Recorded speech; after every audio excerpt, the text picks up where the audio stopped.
Welcome to Disney Coast to Coast, a show celebrating and questioning one of the most beloved entertainment companies in the world through honest, passionate, and clear-eyed Disney discussions. I'm Jeff DePauli, your entertainment-obsessed host with rose-colored glasses removed.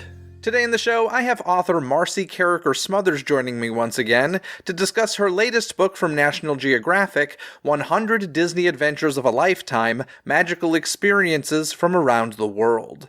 During our discussion, you'll hear how Marcy got involved in this project and how she got her number one choice to write the foreword. We discuss some of the many adventures she's written about. Some of them are likely currently out-of-reach wishlist adventures, but many of them are also free and often surprising. Plus, Marcy discusses her favorite adventure in the book.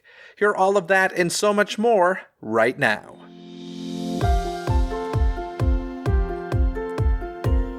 Prepare for some insight. You've tuned in to an exclusive DCTC interview.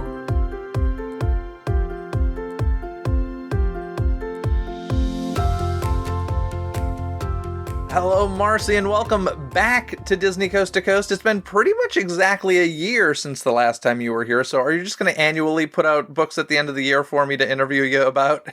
Hi, Jeff. Well, it's really great to be back with you. And I didn't think that it was in a year. It flew by. And I hope that I do have a book every year to chit-chat with you on your incredible podcast. I hope so, too. It's always a delight. And, of course, we're talking about 100 Disney Adventures of a Lifetime, your new beautiful coffee table book full of fantastic photos and such, and we're going to get all into it. But I want to know, first off, how did this one come about? Was it your idea, or was this kind of more of an assignment for you? It was definitely an assignment. After July of last year, I had just put to bed two books, Walt's Disneyland, A Walk in the Park with Walt Disney, that we talked about on your show, my love letter to Walt in his park, that took me 3 years to write, and also Delicious Disney, Recipes and Stories from the Most Magical Place on Earth, which was a really hard book for me to write, the narrative, because I don't have any institutional knowledge of Walt Disney World or any childhood memory. So it was a lot. And it literally had been a week since I had finished them when my editor, Wendy Lefcon, called me and said, National Geographic, which, by the way, for your listeners that don't know, was acquired when Disney bought 20th Century Fox in 2019. National Geographic wants to get in the Walt Disney Company's 100th anniversary, and they've got this idea for a book, 100 Disney Adventures of a Lifetime, and I wanted to see if you want me to put your hat in the ring. And honestly, I raised my right hand. This is true. I said no. And she's like, what? I'm like, I can't. My head's spinning. I've been living with deadlines. I can't imagine. But of course, you know how things go over the course of the conversation. And I remembered what my surrogate grandfather and dear friend used to say to me, take the cookies when they're passed. And that was a Depression era sentiment, meaning you don't know when you're going to get another cookie, right? So I said, yeah, sure. Yeah, throw my hat in the ring, I'll audition. She goes, great, connect everybody tomorrow. Next morning, I wake up. And there is my editor, now editor Allison Johnson. She said, I've already decided I want you contract attached. I'm like, wait, this is like having a baby without having a date first. Can we discuss it? I mean, it's like, so because logistically, it had to be done within a year. And this is easily a book that I could have spent 2 years on. So it really was a 7-day-a-week book. But of course I said yes. And that is how it all started. Wow. So, I mean, do you know how many other people they were looking at? It sounds like when they met with you, it was a pretty immediate decision. I'm kind of curious. You probably don't know, but how many people lost the job in that moment? I don't know. I know they had been talking with Disney Editions and Wendy Lefcon about other potential authors.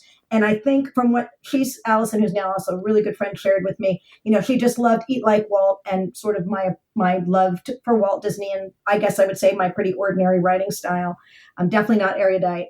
And it was just a match. I mean, I don't know how to say how it came to me and how I was chosen, but I'm grateful for it. That's so cool. Now, the format of the book, kind of the layout, can you talk a little bit about that and whether or not that was your decision, or once again, is that something that they said, this is how we want to do it? Because there's a thrill seeker section and you can describe it better than me. Well, that is a great question, actually. It is definitely what is referred to as a locked layout book. So meaning that word count and where the images are was already assigned, because National Geographic, of course, has lots and lots of the 100 best books, 100 best hikes, 100 best national parks, 100 best ocean experiences, et cetera, et cetera. Diving book, that's their new one. And so that was, in terms of writing for me, the first time that I didn't get to write until I was happy. I had to fit everything in a prescribed word count. There was 3 different word counts. So depending on what I thought I had the most work, I could write the most about, I could kind of jigsaw that. But there was not a ton of wiggle room. Now, when it came to what are the 100, by the way, there's way more than 100. And later on, we'll talk about the limited edition. But when it came to choosing the 100, when I came on board and had my first meeting, National Geographic had already vetted the heads of the big parts of the company, parks, cruises, et cetera, asking what they considered bucket list items. Not that I care for that term, which I don't at all, bucket list. I like wish list. So maybe they had 30 or 40 items. And I taught them, first thing, I taught the people on the East Coast in the yellow rectangle what blue sky was. The idea that we're just sharing ideas, and there's the sky's the limit when it comes to concepts. And they were just all ears, but I'm so grateful to them for that, because, Jeff, it was really important to me. When I saw that list, I said, hey, guys, we just can't do all these high level experiences. We have to have, aspirational for sure, just like a cookbook, but we also need to have achievable, i.e. free. So I remember saying to them, I'd like to include pin trading. I mean, they said, what's pin trading? I'd like to include popcorn bucket collections. Like, oh, really? I'd like to include flag retreat. Very important one to me. So I don't want to say that I had 100% autonomy, but I had close when it came. And over that course of the year, I was always trying to balance that achievable to aspirational, but also I used the same barometer I've used on all my books. And when I was a radio host, one, if I don't know something, fair chance that other people don't know something. And if it affects me, if I get some sort of reaction, I laugh out loud or cry or something, it's going in the book. An example of that is at Disney Animal Kingdom, okay, let me get this out of the way. You don't even have to ask, it'll save you. No, National Geographic did not send me around the world to experience these things. So, it was a combination of a lifetime being a Disneyland person, and now I've had some Walt Disney World experience too. And just collecting, rattling in my mind, brain. Sometimes I would be, on YouTube. How do I experience something like Pirates of the Caribbean in Shanghai? I watched YouTube videos and did ride-throughs to try to describe it. So I got a little bit off topic there, but yeah, that's kind of how the book was blocked layout, and I did get to choose almost all of them. And the one I was going to say, the example that really kind of struck me that I can't believe I didn't know this, there's a few of them, was at Disney Animal Kingdom, which is the Wilderness Explorers badge, from Up. You get your booklet, you do ka-ka-ka-ka, roar, you say the pledge, and you go all throughout the park. You learn about insects and conservation and veterinary medicine and flamingos and bats. And then once you pass a little quiz from the ranger at that station, you collect a badge. And you could do it in one day, but it would take you a full day or over several days. And it just struck me as being one of the coolest things hiding in plain sight at Disney Animal Kingdom. So that made the book. Yeah, it is one of those things where I feel like there's, we're lucky enough, and there are a lot of people who are lucky enough to, semi-frequent the parks, even if it's once a year. And I know for me, it's so easy to just go and do the same things over and over, but I always try, or even just Orlando in general, I'm this way. I'm like, I'm going to do something I've never done. Sure, I'm going to hit my favorites at the Disney parks, but I'm going to try and find stuff I haven't done. And this book's great for that. One of the things that I found a little surprising when I was reading it was I was kind of expecting more of a checklist kind of book.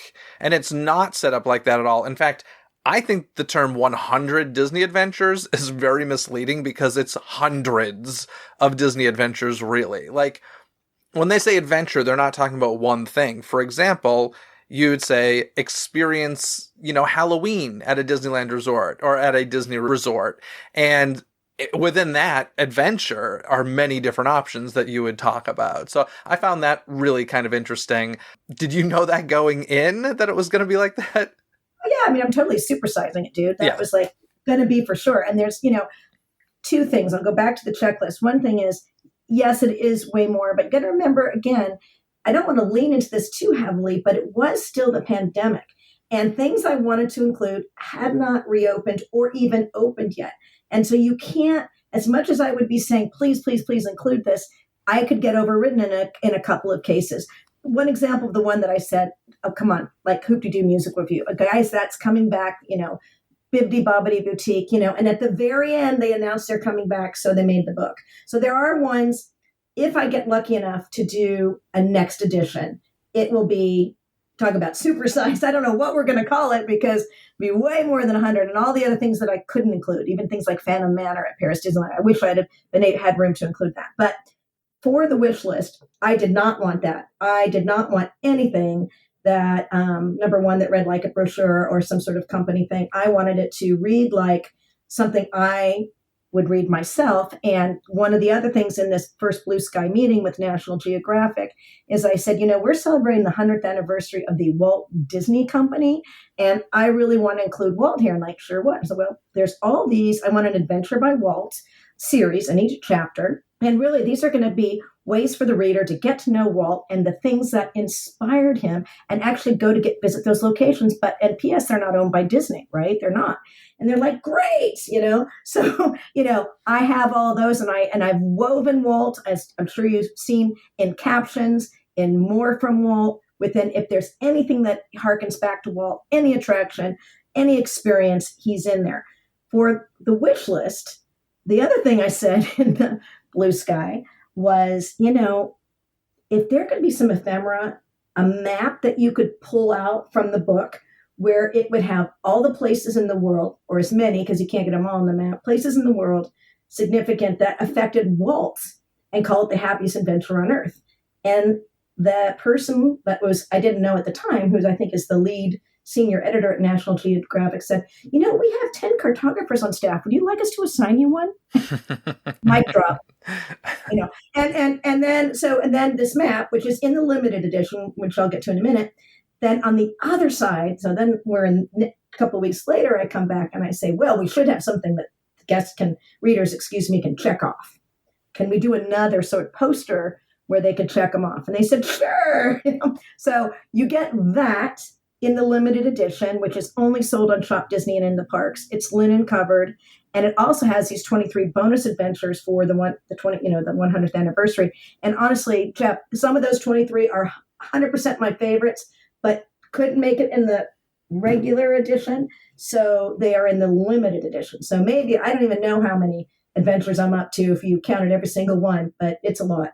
That's wild. I didn't even know the limited edition was a thing. So that's cool. So you said in the Disney parks and shopdisney.com? Shopdisney.com. All right. There's only, I don't know the exact number, but they brought 300 to D23 Expo and they sold out the first day. These maps are really exceptional. And I think is what sells it for me. It makes it worthwhile. So I'm thanking to Sarah Mulvaney, the incredible illustrator who took my wacky idea and made it look so cool. Very cool.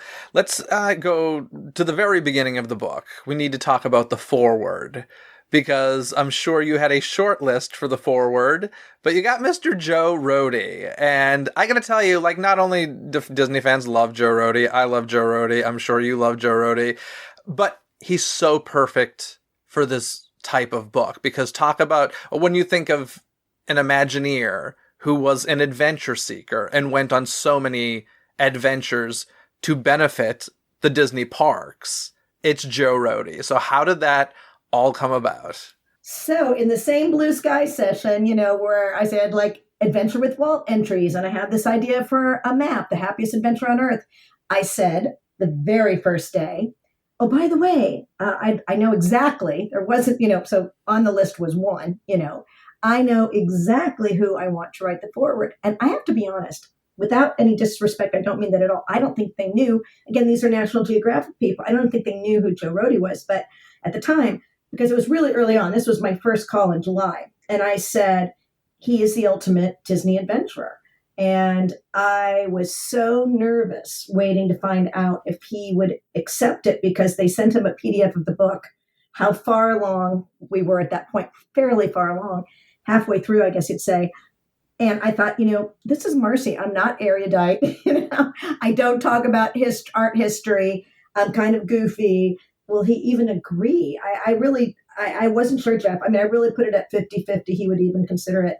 And when I got the call that he had said yes, I went through the roof. I was so excited. And you're right, he is the perfect one. And when you read that introduction, nobody could have done it better. And now to have been able to share the stage with him at Expo, that was the next thing, like, who do you want to do the show with? I'm like, well, Joe Rohde, of course. Well, it turns out Joe has not done Expo in a couple of ones he has not done them. So then there was the pandemic. And it turns out it's his birthday weekend, and he still says yes. And so sitting backstage or in the green room before the show and talking with Joe, and then being able to share this book and the stage at Expo with him truly is a dream come true. I've had so many dreams come true writing the National Geographic 100 Disney Adventures of a Lifetime book, and those are 3 of them. That's amazing. I love that. And he's as amazing. Actually, I met Joe Rohde at Expo. It was at the 2019 Expo, and it wasn't nearly as cool as your experience. It was just running into him on the show floor and chatting for a second. And then he's like, how do I get out of here? He couldn't find the exit. And I was like, you know what, Joe? I don't really know. But yeah, he's a cool guy. Very cool. That's awesome. Maybe he'll be coming back to the Walt Disney Company. Let's see. Anywho, so let's talk about some of these adventures. Of course, we're not going to get through the 100 plus adventures in the book, but there are some that stood out. There were some that when I saw them, just knowing what I know of you, I was like, oh, this is so your idea, you pushing for it. And I love that. But let's start with the dragon in the basement of Sleeping Beauty Castle in Disneyland Paris. Now, I remember witnessing this as a kid, but I actually learned something about this from your book. Can you talk a little bit about it? Well, I don't want to butcher it in French, but, La Tanière du Dragon, or the Dragon's Lair. I first learned about this because my mentor, Disney legend Jim Cora, who built Paris Disneyland, had said to me, I went one day, I think, like in 2017, 18th in January, it was freezing. And he said, make sure you go check this out. And it wasn't open that day. So I hadn't seen it. I've since seen it because I went to Disneyland Paris last month. And so, doing research for it, I thought, wow, it's one of the largest audio animatronics. I wish I could have given credit to Terry Hardin. We didn't really credit any Imagineers in the book. That would be a different type of book because there'd be so many.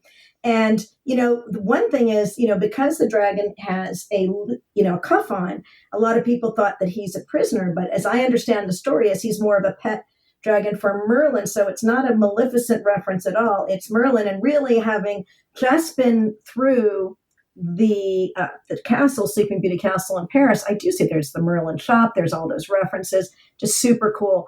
But I remember taking videos of it when I saw, waking up and, breathing fire, smoke. I sent the video to my editor and I said, it's every bit as good as we wrote about it in the book. And I 100% agree. Seeing it was just like validation. This is an adventure and totally something you should not miss. And so many people do. I've had in my interviews, many people say, I had no idea. I walked through it, but I didn't know you could go under it. And there's just that small sign. So I love that it's another one of those hiding in plain sights and to bring it to people's attention for not to miss. Yeah, I remember experiencing it, but I don't remember seeking it out by any means. I just remember somehow going down that pathway and ending up there and being like, holy crap, this is amazing. But stupid me, I totally assumed it was supposed to be a Maleficent representation. So it is Sleeping Beauty Castle after all. So to know that it's a connection to Merlin from Sword in the Stone is so cool. I love that.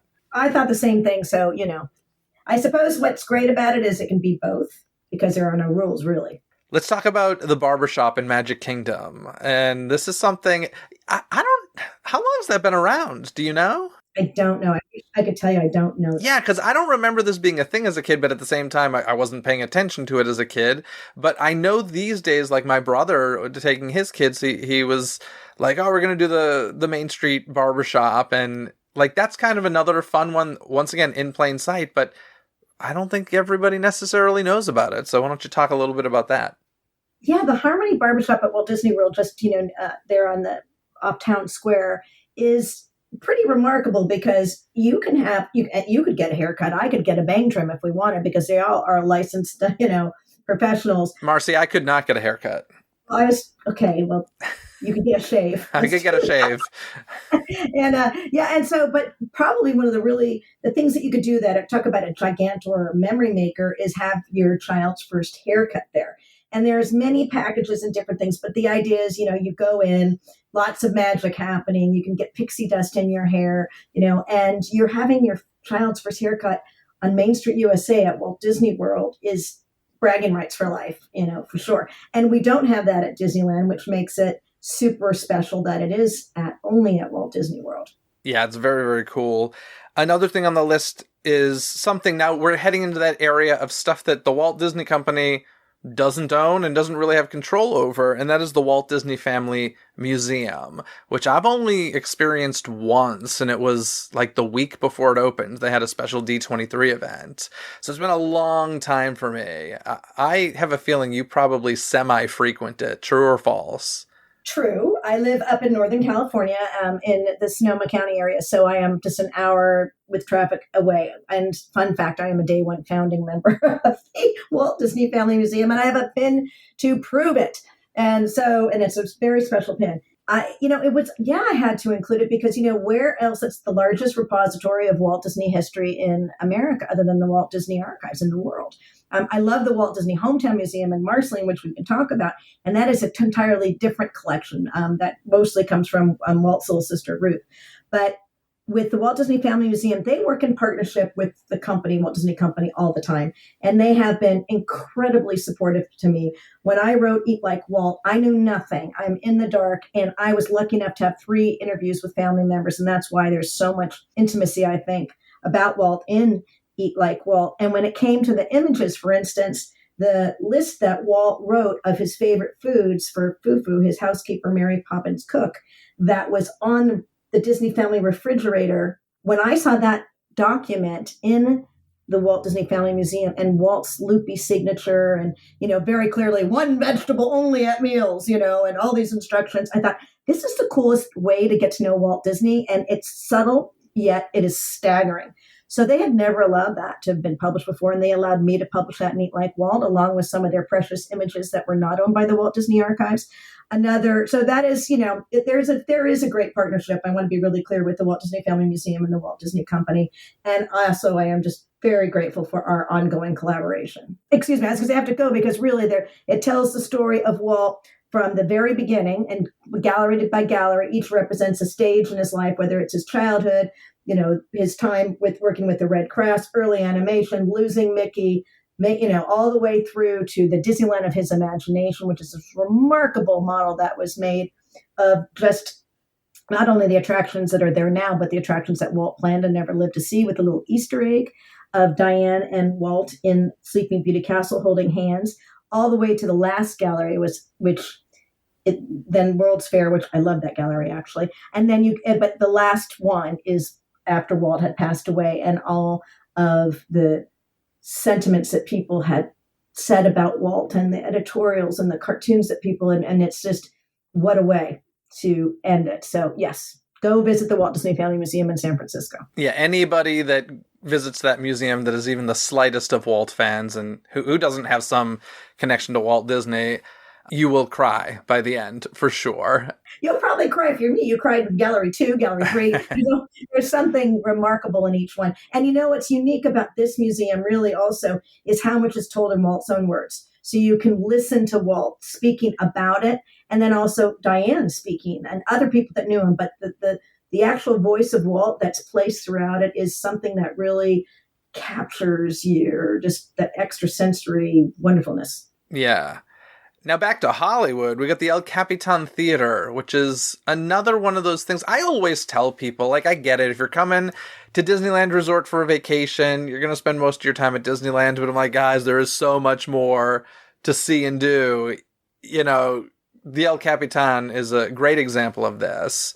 I mean, again, that's something that Marcy the Geek wanted to include. Also, the incredible organ and the history of the organ. But I agree that it is, what a better place to see a Disney movie than the El Cap. And also, part of it that I was referring to earlier, of the 23 bonus editions for the limited edition that I couldn't fit into the main book would be go see Walt Disney's stars. He's got three. Well, Disneyland, which is at the entrance to the Ghirardelli shop adjacent to the El Cap, and then he's got his two others for movies and TV. And go see them. It's a big deal. Yeah, I agree. I love the El Cap, and I was thrilled to be able to include it. Yeah, that theater has some interesting history. They do offer tours, by the way. You can look into that on their website. I've taken that, but I think it was Paramount who owned the theater before Disney. And Paramount did something really interesting where they covered up all of the beautiful architecture and made it very modern for the time. So when the Walt Disney Company bought the theater, they basically ripped out everything that Paramount had put in. I think it was Paramount. I could be wrong about that, but I think it was them. And Disney ripped everything out and then found everything that was under it and refurbished it and stuff. So it's a theater with a really interesting history. I'm a huge lover of theaters, the venues. And so the tour is definitely worth it if you can do that. Have you ever done the tour? No, but I'm so glad to know that. I'm making a note of it right now. Oh, yes. Make a note and do that. In fact, we'll do it together. Next time you're in town, let's do it together. Hey, cool. That would be fun. Another one of those things that, it's in the parks. It's a daily ritual, but everybody doesn't necessarily know about it, like the Dragon in Paris, is the lighting of Cars Land every evening. I don't believe that's on a schedule or anything. It's not on a schedule. It's not on any of them that I know of. And yet it is one of the most special things you can do at Disney California Adventure Park.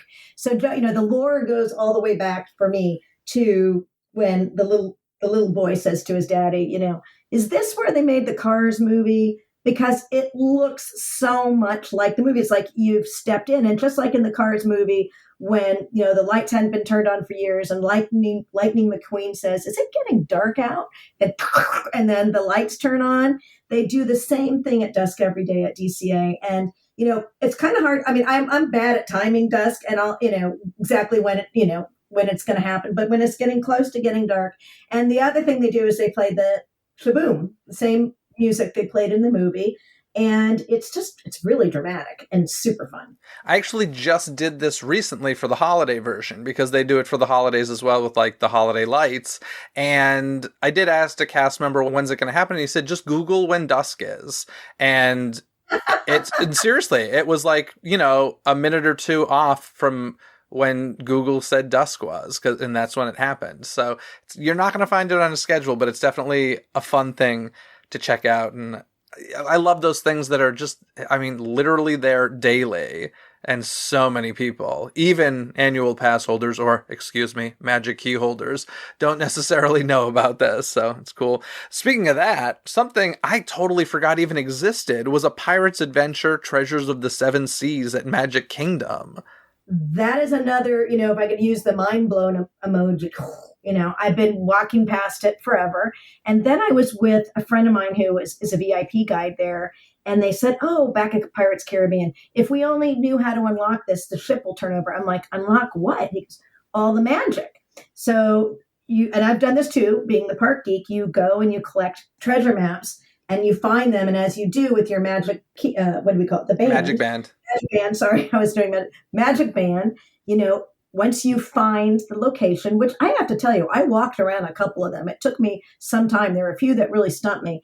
And so you put your magic band up against it and some sort of magic happens, whether it's, this boat turning over or a tiki god speaking or, air guns firing at a target. It's really cool. And that one you can get done in a day, but you don't have to. You can continue it on other days. It doesn't have to be done. But that one, I found that the Senior Wilderness Explorer, which, by the way, I am now, I've collected all my badges, that took me multiple trips to do, whereas the adventure one, I was able to do it in a day. But it took me about 90 minutes to do it.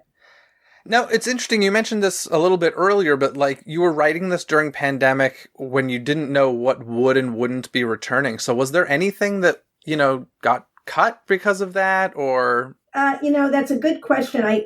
First of all, and I also realize maybe that sounds a little confusing because now we have July of 2020, where I'm 21 when I started the book.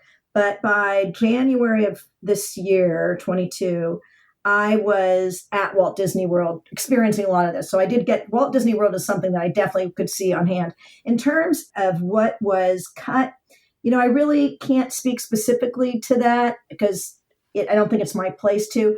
But it was really just because so much was happening at the time. A book goes to print way before it comes out, right? It came out in October, but it's pretty much done by July. You just couldn't get everybody to sign off. We're 100% sure that it's going to come back, or ones that were anticipated that are not in it. But on the flip side, like Zootopia, like we have to talk about Zootopia Land. I mean, are you kidding me? And that took some time. You work through the process, and there was really nothing to show except the concept art, and which is interesting. So I said to my editor, let's show the concept art. Well, they had never really done that in a Nat Geo book. There always been these crisp photographs. I said, you guys, concept art is really cool. Disney fans love it. So I really appreciate Walt Disney Imagineering allowed us to use the concept art. Like I said, if I'm lucky enough to do a new edition, which I don't know what we're going to call it, to your point, there's 100 plus, plus, plus, plus. There are many things that have come back online, like the Beauty and the Beast attraction in Tokyo, that I absolutely positively cannot wait to include. But there is a limit, and somebody, decisions had to be made. But I think it's I'm very proud of what is in there. I'm going to ask a question that you possibly can't answer, and if that's the case, you just tell me and I'll edit this out. But I did notice Kite Tails is in the book. So did you get any, so obviously nobody said, hey, this isn't going to be around. That's a very fair question. I mean, I did look at everything thinking it was evergreen, obviously, if it was in the book. And it did have to be approved by people, powers that be.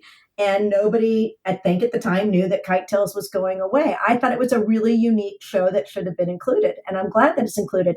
So what do we do with that going forward? Maybe I'll just, caption, now retired or now sunsetted. But yeah, of course, that doesn't offend me at all, because the fact that there's so few of those is probably for me more the triumph that a few were sunsetted. And also it's kind of like official documentation. I mean, we live in the age of YouTube, I guess, where all of this stuff is documented in that way. But this is like now Kite Tails. I don't know of it being in any other Disney Editions book or anything like that, or any publication from the Walt Disney Company. So it's officially documented because of you. Thank you. And I do think that's a great point. It is that is going to happen as time goes on. And I want it to be that type of book. I do also wanted it to be evergreen. Of course, there's always going to be new things coming along, more so than what's, retired. The new things, there's always going to be something. This is Disney. So, this was just meant to be a compendium of them, and including ones that, the ones I think that people don't know about. And if you really do know about them and they're very popular, maybe you learn something, historically, like you did about the dragon at Disneyland Paris. Yeah, we've got to talk about a place that is very near and dear to your heart, and mine as well. I live very close to it, but you make several times a year a travel to Walt Disney's barn in Griffith Park. Yes. I mean, it's a very, very special place, and one of the best places you can connect with Walt that there is on the planet. Walt's barn, the history is that when Walt was growing up in Marceline, his hometown in Missouri, even though he was there less than 5 years, he absolutely referred to his hometown. So much so, he talked about it all the time. His daughters, Diane and Sharon, did not know that he was not born and raised there until they were adults, because that's how much Walt talked about Marceline. And on the Disney family farm, there was this barn, and he recreated that barn at his home on Carrollwood to be a place where he could switch his trains, where he could build miniatures, where he could tinker. A lot of people consider it the birthplace of Disneyland, the birthplace of Imagineering, because so much dream making happened there. So, and by the way, at the Disney Family Farm, that original barn is gone, but it's been lovingly recreated, and you can visit that in Marcy. Marcy, you can find my little signature in there if you look real hard. Me too. Yeah, tell me where yours is. I had to take a picture because I knew I'd forget. Listen, it was 2006 when I signed that thing, so I have no idea where my signature is, but yeah, it's in there somewhere. Yeah, so for your listeners in Marceline, they really encourage you to go inside the barn and to sign your name, or it's some sort of tribute to Walt. So it's really a beautiful tradition that's happening there. So back to Walt and Carrollwood. After, and this barn, there are, just like he did at Uncle Robert's garage, when he came to Hollywood, came to Los Angeles, broke, bankrupt, and he started the Disney Brothers cartoon studio. Walt made the benches. Walt made the animation stand with scrap lumber. He did the same kind of thing in his barn, even though he was incredibly wealthy and have all beautiful new things. I loved how crafty he was that way. So after Walt passed away, the barn remained on the property while Lillian lived there. But when they sold the property, Lillian sold the property, Diane Disney Miller and I believe Walter, her son, Miller, were determined to save the barn. So they took it and they made a deal with Griffith Park and the LA Steamers, and they moved Walt's barn to Griffith Park, and very close to the merry-go-round that also inspired Walt. And it's the only Disney attraction in the world that is free, and the donations are accepted, and it completely relies on donation. The barn is run by volunteers, and it's open once a month, the third Sunday. And it's incredible. What makes it incredibly special, besides it is the barn, the original barn, is those benches and things that you can see that Walt built. There's a museum of sorts inside of it with a lot of Walt's railroad history. They also have the Combine car that used to run at Disneyland, and then it was sold. The volunteers at Walt's barn acquired it and restored it beautifully. You get to see that. There's also Ollie Johnson's train depot. Ollie was one of the 9 old men. There's just a tremendous amount of Walt history happening, and you got to go see it. Yeah, and so for people keeping the record, there was Walt's original barn in Marceline, Missouri, did it just fall apart, or was it like a fire or something? Do you happen to know? I think I do in the recesses of my mind, but I'm not 100% sure. So okay. it did require to be rebuilt. Okay, so yeah, that's gone, and they rebuilt it as a tribute, and that's where you can go leave the signatures. And then there was Walt Disney's recreation that he did himself in his backyard, and then that's the barn that got moved to Griffith Park. So it's pretty cool, and I know that you're super generous with them as far as giving of your time and signing your books for people there and everything. I love them, and I just did the signing of the 100 Disney Adventures of a Lifetime 2 days ago. And thank you. That was an excellent recap of a better timeline than I gave. No worries. And that kind of ties into, you have this great section in the book of Walt's early years in Los Angeles, of stuff that is just, original studios, original homes, stuff like that people can visit. And of course, it's not like you can buy a ticket admission to these places, but still a cool place to just kind of go and have a moment. Yeah, I mean, the drive-bys really is what it is. The original Kingswell studio. And, I was talking about that with our friend Don Hahn the other day. It's been, I think now it's a tattoo shop. I'm not incredibly sure. Yes. Where did I just see this? In the Mickey documentary on Disney Plus. They go to that tattoo shop. It's interesting that's what, but yes, and I believe they have some sort of like homage, letting people know, yes, you found it. This was, Walt's. And also what I think is really cool is, again, referring to when Walt got on the train bankrupt and he came to LA in 1923, he went to Uncle Robert's home and he rented a room because Uncle Robert required him to pay rent. And then in addition to renting the garage. So now Walt's granddaughter, Joanna Miller, and her sons are lovingly recreating and renovating Uncle Robert's house. It is in the LA Conservancy, so it is not something that you will be able to have tours, of. It would be privately owned, but the point is it is there to be seen, and it is drive by it. It is absolutely beautiful. They also recreated, this is another one of those timeline things, keep it clear. They also recreated the garage where Walt started the Disney Brother Cartoon Studio in 1923. That one is, in fact, a recreation of the original barn. But another adventure is to go see the original barn, which is at the Stanley Museum in Santa Ana. So yes, the pilgrimage, I'd say, of sorts of going through LA's, Walt's significant places in LA is a good one. And, I was careful not to include Lyric Lane, where the Kit homes he and Roy built, because those are people's private homes. So that was not to say come by there. And I have had the pleasure of seeing several times Walt's home on Woking Way that he, before Carolwood, his storybook home, but that's also privately owned and you really can't even see it from the street. So these are things that I think are important to know as a Walt fan, all the way Walt historian. And while you may not be able to go in them, you should see them. You know what? Walt's Los Angeles location breaks my heart, does not exist anymore. is the Carthay Circle Theater. Oh my Lord, how I wish I could visit the Carthay Circle Theater. Well, I guess that's what Disney California Adventure is for, right? I guess so. I mean, I'm so happy that they put that there, honestly. Like that's one of the best updates to DCA 2.0, I would say. Not only is it just cool Disney history, but also it kind of gives that castle look at the end of Buena Vista Street. And I'm happy that that's there, but gosh, to say I would love to go visit, the real one. It's really too bad. But Jeff, also at DCA, I mean, I think that whole Buena Vista Street, there's so many homages to Walt and his history, with the movies and, even like eyeworks, like the glasses, for the eyeworks in the upper left hand as you first enter is really cool. And then this partner statue has a lot of detail that I think is missed by people. The fact the that storytellers, yeah.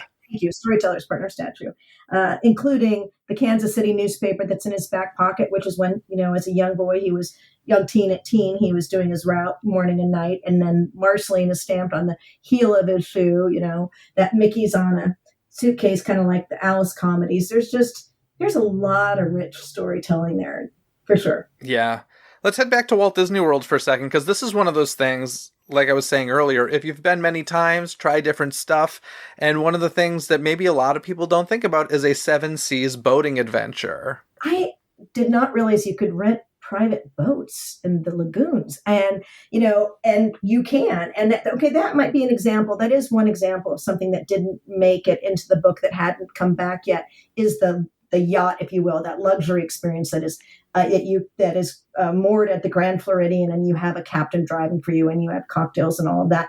That I believe has come back, but that wasn't available at the time the book went to print. But what you can do, yes, is at several places rent a pontoon boat, rent a smaller boat, go fishing, and drive around the waterways of Walt Disney World. I think that is incredible. And every time I see people, I don't know why it's so charming to me, but when you're at the boardwalk, and then that waterway to the Hollywood Park, I just think I see people on that way, and I see them fishing there. There must be a lot of fish. I don't know.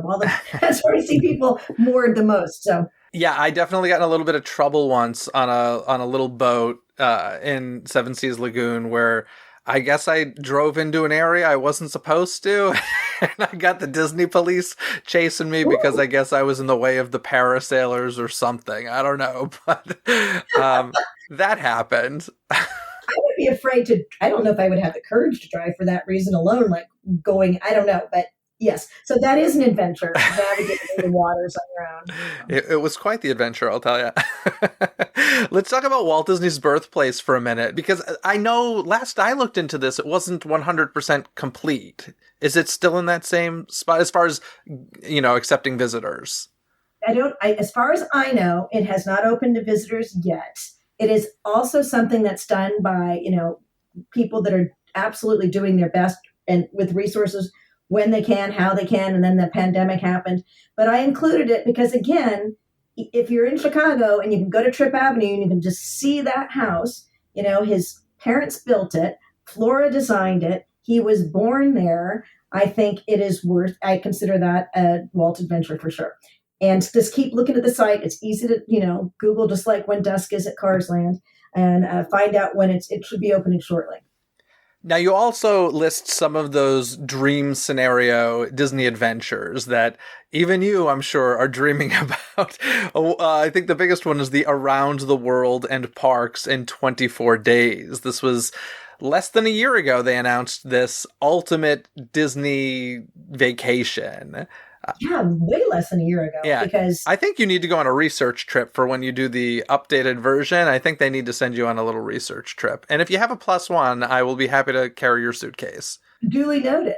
That's an example of the book it going to the printer. The files were on their way, and then the announcement comes that the jet tour around the world to all 12 parks, 6 castles had happened. And I immediately called my editor. I said, where are we going to fit this? Well, we got to fit it, move something, do that, So that one made it by the wire. And that's more to the point of this is always going to be an ongoing thing. We could do, there's always going to be something new and exciting happening. But that would probably be high at when you talk about aspirational, super duper duper duper high up there.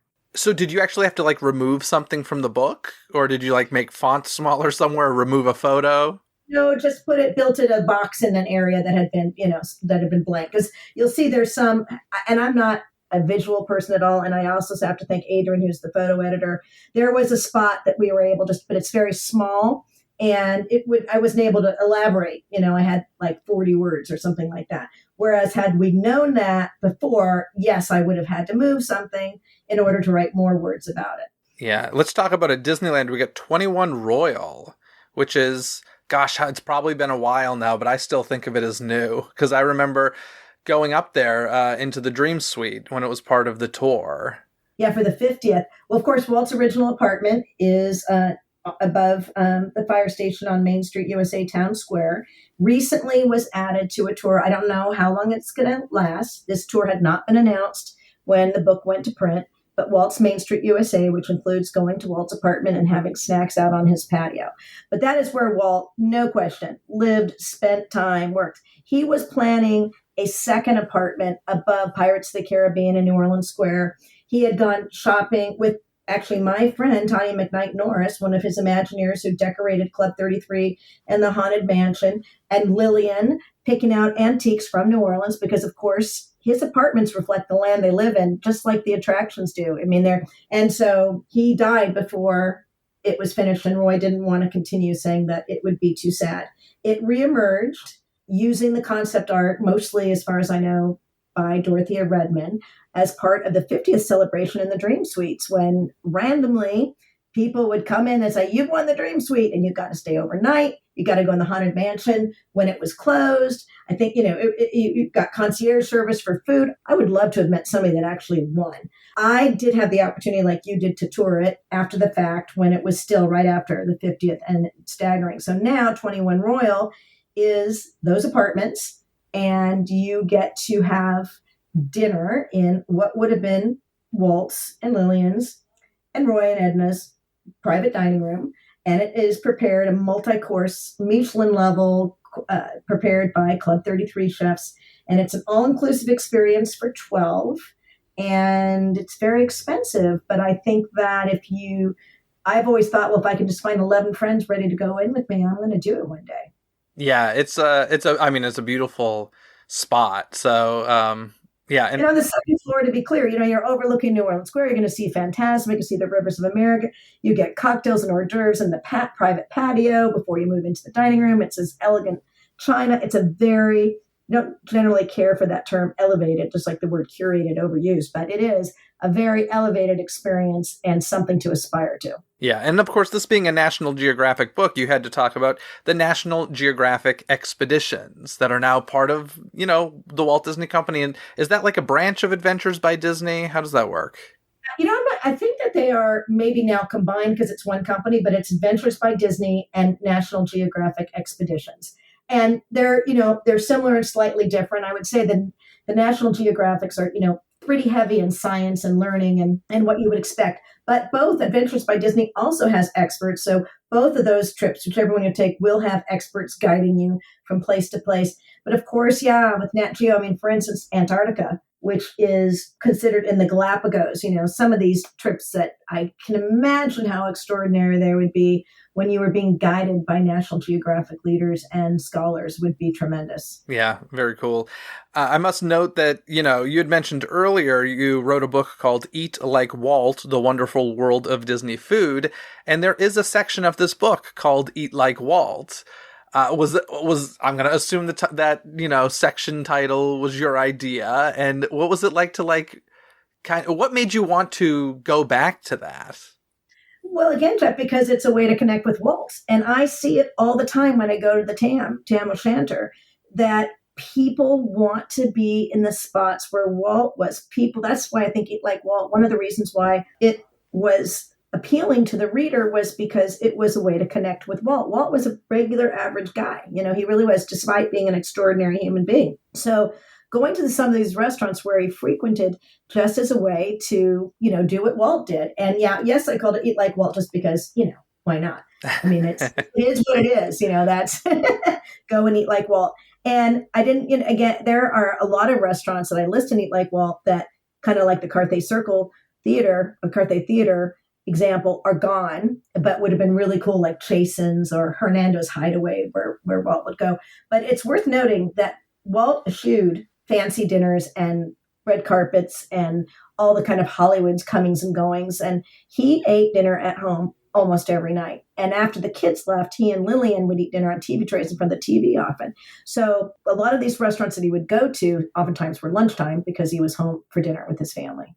It's very cool. I love that. And, this is a really tough, impossible question to answer. But do you have a favorite adventure that's in the book? You already set it up saying it correctly. I cannot pick one, but I think for sure the inclusion of the Adventures with Walt entries and being able to bring the reader closer to Walt in the ways that I was able to. But I think the flag retreat at Disneyland and Walt Disney World is one that I personally do almost every time I'm in the parks. It is a tradition at Disneyland that Walt started on opening day, July 17th, 1955. He was a fierce patriot. This was very important to him. The flag retreat was instituted during his hero and my hero, Abraham Lincoln's presidency. And Diane Disney Miller used to say that her dad oftentimes would watch from his apartment, and every single time he'd have tears streaming down his cheek. So ever since I had heard about it, again, this one is listed, by the way, on the park guides. It's usually about 4:30, but might depend on the time of the year. I'll speak about the one at Disneyland. Depending on the day, but the Disneyland band comes down Main Street, USA. Oftentimes the Dapper Dans are there. They ask every branch of service. They play their music, their anthem, and they invite whether you're active or retired, military, to come and circle the flagpole. And then they lower the flag and, we sing Star Spangled Banner as a group and God Bless America. And the colors are retired by the Security Honor Guard. And again, incredible way to connect with Walt, but it is such an important tradition, and I encourage people to bring their kids and go. So pressed to say my favorite, and something that I can honestly say I do all the time, it's flag retreat. At Walt Disney World, they do it slightly differently. They pick a veteran or active service. They pick somebody in the military to be honored that day, and that person receives the flag after it's folded and walks with the band down Main Street, USA. So it's a slightly different way of doing it, but still a tradition. If you are on the East Coast, you should see. And we should mention that a similar tradition is held at Walt's Barn in Griffith Park. That's a very new development, yes, and it's led by Gunny, who was the Ernest Gunny Napper, who's a retired Marine that led it at Disneyland for many, many years. And that's at 2:30 on the third Sunday of every month is the flag retreat. And it's wonderful to experience it at Walt's Barn. Very nice. Now, if you could wave that magic wand and go on one of these adventures that you haven't done yet. And let's just take the 24-day one off the table, okay? If you could do one of them that you haven't done yet, which is the one that you would, jump on? It would be, in the book, probably, it's really hard, but I would say probably one of the Rhine or the Sand cruises where you could see a lot. There's a lot of Walt history, and the one that would include Tivoli Gardens, which was a huge influence for Walt and Disneyland. I think I'd pick that because there's so much history. There was one that I ended up having to remove, and I can talk about this, but just because it might be a one-off, which is Joe Rohde leading the trip to the Arctic in July. And I think that would be really cool. But, I had written about it, and I was so excited because Joe Rohde wrote the foreword. And also part of the expedition includes sketching classes from Joe. And he can go on and on about the difference about sketching versus photography for capturing memories. It's just one of his best lectures, I think. I would have chosen that, except I'm kind of a wimp, so I'm not sure I would have chosen that. But that would be it. I'd have to pick The Adventure by Disney, the Rhine or the Seine. And that is not included in the limited edition either? The Arctic? No, you mentioned the Joe Rohde adventure. The Joe Rohde is not. We ended up not putting it in the book because he may never do it again. Okay. It's, what I mean? Even though it was kind of, forward thinking, like it would be, he may just do that trip once and felt like we talked about it earlier, striving for more evergreen things and not one-offs. And that probably, is a one-off. Is there one that you thought of once the book went to print and was kind of finalized that you were like, oh no, this should have been in the book, second edition? I got to tell you, are there like, oh no, or shock? No, because I think that in group discussions, we decided, you had to, some things, Leslie Iwerk's brilliant The Imagineering Storybook is everything that was left on the cutting floor, of her docuseries on D+. So there's always cutting room floor material, and every film director always hates the scenes that had to be cut, right? So, but with that in mind, I would say, because I was at Disneyland Paris for really now I had 4 days there last month, and I got to experience Phantom Manor, and it's such an incredible attraction So and so good. unique. Yeah, so uniquely different than any of the other haunted mansions in the world. That one I wish, and it's on my note, like, if, that would be one that I would put in, and I've spent too much time researching it now, but I find that would be it. That would be my, oh no, I wish that was in there. The musical score to Phantom Manor is just Oh, stunningly gorgeous. I love it so, so, so, so much. yeah, everything about it. In fact, I was asking friends that live there, their cast members that work there, and nobody could quite get the story exactly right. They say, well, I know this, I know that, I know the Phantom, and over there, Thunder Mesa, where the miners were, and then they bought. So finally, I met this guest. There's a bookshop at Disneyland Paris, which is so beautiful. It's kind of like a 2-story with the second being a faux story, but lots and lots of fake books, and the characters are in there. And we're just hard to believe, Jeff, I'm chatting up a stranger. And and an American stranger. And I was talking about Phantom Manor. He goes, well, the official book is right over there. It's the only book that's ever been written about it. So I bought the official book, and I was so excited to open it and see my Insta friend, Imagineer Daniel, the illusionist, prominently featured in it. And so that really was my souvenir coming back from Disneyland Paris, was that book. That's awesome. Now, your first 2 books were done with Disney Editions, is that correct? Yes, the first 3, actually, if you include Delicious Disney, the 50th cookbook that I wrote the narrative for, yeah. Okay, so those were Disney Editions, and then this book is done through National Geographic. Is that like a branch of Disney Editions now, or how does that work? It's National Geographic imprint, but it's under Disney Editions. Okay. So, yeah, so it's definitely, that's why you see the yellow triangle. It's a National Geographic book, but it's distributed and part of the Disney Edition. So, so everything that National Geographic now does is in concert with Disney Editions, because they really are the same company, but they are separate companies. Very cool. And final question for you. If you had to guess, obviously, as you mentioned, you didn't do everything in this book. What percentage of them do you think you've done? Well, I actually don't have to guess. I counted. Oh, okay. But I counted of the 100, not the subs Sure. of that, So I think it is very close to 60. But you remember, some of them are, and many of them are so simple, like pin collecting, and things, that Eat Like Walt, or all the things in LA, and all the pilgrimages with Walt that I have already done. And more than 50%. Okay, cool. Are you a pin collector? Is there a certain collection of pins that you hold on to?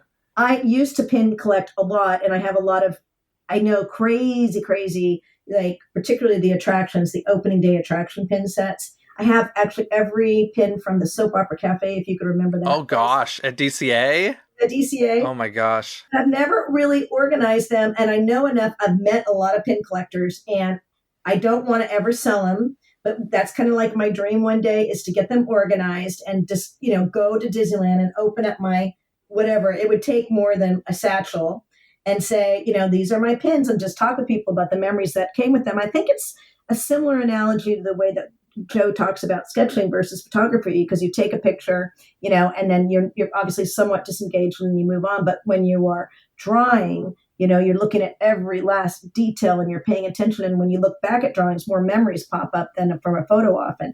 And so I feel that same way about pins. I mean, I remember every single pin almost, where I got it, how I got it, did a cast member give it to me? But I am not an active pin trader now, because I'm actually surprisingly not a giant collector at all. I have some very, very special pieces at home, but it's just too big of a thing to keep up with. I know. I had to give up the pins. I only keep the pins that come from, like, if I take a special tour. A lot of the adventures that Disney has in the parks, whether it's tours or a D23 event or whatever, a lot of times a pin comes with it. And those are the ones I keep. Other than that, I was like, I had to give up the trading. And we're simpatico on that. Yeah, it is a thing. Yeah, and that was another, talk about all the blue skying with Nat Geo, Joe Rohde, the maps, both the wish list and Walt's Happiest Adventurer map, the Adventures with Walt entries was, For Expo, if we had a Nat Geo pin, the first ever Nat Geo Disney pin, it will slay. Next thing I know, what do you think of these designs? I mean, really? So everybody that bought the limited edition at Expo only got the first ever Nat Geo Disney collaboration pin. There you go. Well, Marcy, this has been a fascinating conversation. Is there anything you want to add before we go here? I just thank you, Jeff, for the opportunity. I love chatting with you because you are just as much an enthusiast as I am. And go out, collect your adventures. And I love seeing when people on Instagram in particular say, this is, for me, it's a guidebook as much as a wish book. So it can be a launching point. Again, there's so many adventures I wish I could have included that I couldn't. So start your list, keep counting. Let me know when you go, tag me, Marcy Carriker Smothers on Instagram, when you go on an adventure. And I just want to hear about what people choose to do and the ones that aren't in the book that they wish were added. Please let me know. I've got one of those that just popped into my mind that I'm going to say. And I say this only because I always, on my podcast, I often am talking about things that privileged people like ourselves are able to do, because Walt Disney World only exists in Florida. Disneyland only exists in California. So I love it when there's stuff that hits a lot of different areas. And one of those things would be Disney on Ice. I feel like that's something that people all over the country who perhaps can never in their lifetime get to a Disney park can experience. And I think that that's wonderful. If you could see me, I'm giving you kudos. I'm thinking, listen, I am the first to give credit where credit is due. That did not cross my radar. And if you and I had been having coffee while I was writing it and you had said that, I would have 100% included it, because you're right. I love the idea for all the reasons that you said. If you can't get to the parks, you can do that and have that experience, because Walt cared about feelings. And when I write books, I want the emotion to come through, and I care so much about the feeling of what Walt wanted and what the guest is having. And that's an excellent example. Same way that some of these Walt places, the Walt Disney Family Museum or Morris Lane or the Birthplace in Chicago or Eating Like Walt, can connect you. That would be a great way to connect people with Disney, modern Disney too. All the characters the kids are watching on streaming or watching in the movies, they would get to see on ice. Yeah, and I always find it interesting, and I know the reason. I interviewed one of the directors from Disney on Ice years ago on this podcast, but I always find it interesting because a lot of times the Disney on Ice shows will premiere in Orlando or in that area, and that's because that's kind of where their base and rehearsal spaces are and such. But to me, honestly, the Orlando area and like the Los Angeles area, Disney on Ice could never come to them, and I would never complain about it because it was like, we have it. Give this to the people who don't have it. And I don't know, I just always felt that way about it. I can only conclude with you're 100% right. And I love that you shared that, because again, in my dreams, and I do not know, this is just Marcy being Marcy, if we can do the next edition, that'll absolutely be included in the book. And then you'll see your name in the acknowledgments as a result for giving me this suggestion. I love that idea. Well, thanks. We'll end it there because I like ending an episode where I'm 100% right. So, Marcy, thank you so much. This is an awesome holiday book, obviously, if folks are shopping for Disney fans in their life or for themselves. Check out 100 Disney Adventures of a Lifetime. Thank you so much, Marcy. Thank you, Jeff.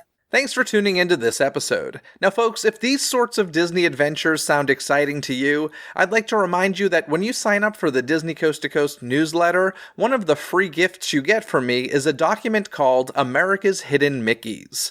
It's certainly not a list of 100 plus like Marcy's book, but there are some gems in the document that you're probably unfamiliar with. You can get that document for free by simply clicking on Free Disney Gifts in this episode's description. Also in the description, you'll find a link to purchase the 2023 Disney Coast to Coast wall desk or digital calendars. They're all available now for a limited time. This episode has been executive produced by Mackenzie Jalen Arnold. Gain rewards like Mackenzie, including access to never-before-heard episodes and live stream Q&As, by visiting the Patreon link in this episode's description. Basically, anything you need can be found in this episode's description. From additional information and links discussed in this episode found in the show notes, to the DCTC hotline where you can leave a voicemail and be heard on a future episode, access to the show's official website, some free gifts from me to you, and so much more. So be sure to check out this episode's description. Other than that, folks, have a magical day. Bye! Thanks for listening to Disney Coast to Coast. Have a magical day. Disney Coast to Coast is produced and hosted by Jeff DePauli. Learn more about the podcast and become a supporter at DisneyCoastToCoast.com.